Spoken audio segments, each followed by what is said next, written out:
দেখেন বন্ধুরা, আমরা কিন্তু আজকে রয়েছি নবীনপুর গ্রাম, যেখানে শুধু পাট চাষ হচ্ছে। দেখুন, অনেক সুন্দর লাগছে, রাস্তাটিও নিরিবিলি পরিবেশ, অনেক সুন্দর। আর ওই যে ওখানে কয়টি ঘর রয়েছে, 3-4টে মতন বাড়িয়ে মানুষ ওখানে বসবাস করে। দেখুন কত সুন্দর একটি মনোরম পরিবেশ। তো আপনাদের একটু আগে যে ভিডিওতে বললাম ওইখানে কয়টি বাড়ি আছে, আর ওই যে সেই বাড়িগুলো কত সুন্দর লাগছে ভাই দেখুন। আর এখানে কুল গাছ রয়েছে, এই যে দেখুন কুল গাছ।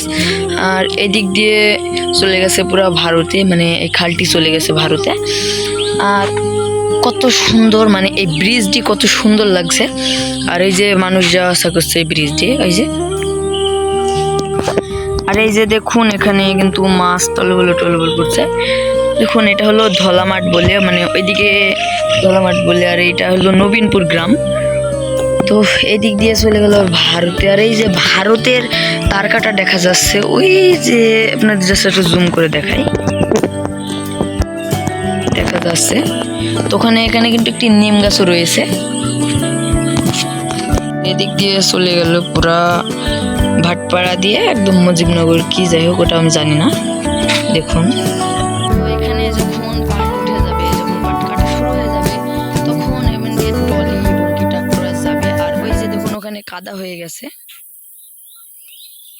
দেখুন ওখানে খাদ হয়ে গেছে।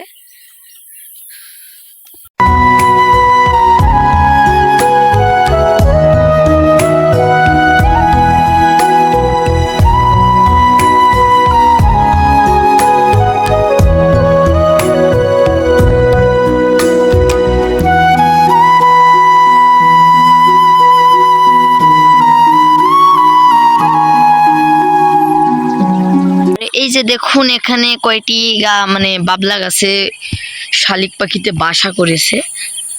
এই যে খেজুর গাছ, এবং কি এখানে জার্মানি, অনেকগুলো জার্মানি। দেখুন এখানে মাছ হয়, অনেক মানুষ এবং কি মাছও ধরতে আসে।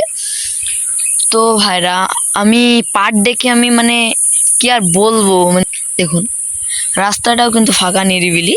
আর এই যে দেখুন এই গাছটি মরে গেছে, মানে শুকনো হয়ে গেছে। রাস্তাটা কোনো মানে গাড়ি ঘোড়ারও তো জ্যাম নাই, আর রাস্তা পুরো ফাঁকা, মানে খালি।